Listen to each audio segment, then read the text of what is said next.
Assalamualaikum warahmatullahi wabarakatuh, pemirsa.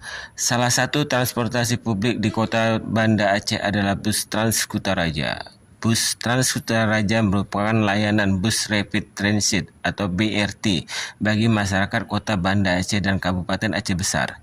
Bus Trans Kutaraja beroperasi mengelilingi kota Banda Aceh serta tujuan ke Bandara Sultan Iskandar Muda dan sarana wisata di kawasan Lampu. Setiap akhir tahun atau tanggal 31 Desember adalah hari terakhir bus-bus Trans Kutaraja beroperasi. Selanjutnya, bus-bus Trans Kutaraja menghilang lama dari jalanan, bisa 1 sampai 2 bulan lebih.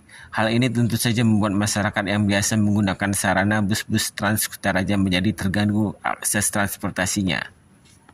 Pada tanggal 1 Januari tahun 2026, bus-bus Trans Kutaraja berhenti beroperasi alias off dan kembali lagi beroperasi sejak tanggal 2 Januari tahun 2026. Tentu saja dengan jadwal dan rute yang disesuaikan. Data ini menunjukkan waktu tersingkat bus-bus Trans Kutaraja stop operasi dibandingkan 3 tahun belakangan ini. Tentu saja beroperasinya kembali bus-bus Trans Kutaraja disambut gembira oleh masyarakat. Untuk jumlah penumpang, data di Sub Aceh tercatat pada bulan September tahun 2025 ada 125.390 penumpang.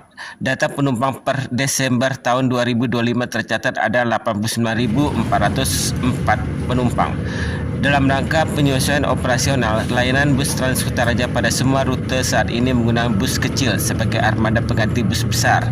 Semoga operasional bus-bus Trans Kutaraja jenis bus besar bisa segera beroperasi kembali. Akhir tahun Trans Kutaraja kan berhenti sampai 31 Desember, habis itu off sampai sebulan 2 bulan.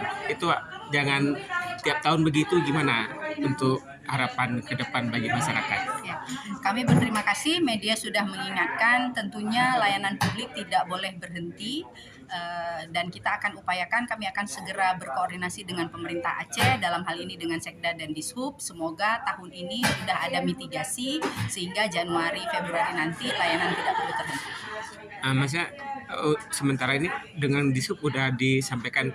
Tahun lalu sudah kami sampaikan. Ya, tahun ini kan lalu sudah kami sampaikan. Udah mendekati Desember, mungkin ada pertemuan selanjutnya. Ya, kami akan, karena selama ini memang kami menerima perbaikan-perbaikan yang dilakukan oleh Dishub di bawah untuk pengelolaan UPTD Trans Kutaraja, sudah ada perbaikan yang dilakukan dan kita berharap akan segera ada dengan Dishub sebagai pelaksana dan juga UPTD Trans Kutaraja, apa langkah-langkah yang dilakukan oleh pemerintah Aceh untuk memitigasi ini, karena ini kan terjadi setiap tahun ya Bang, dan kita sangat berharap sebagaimana Dishub bisa mengatasi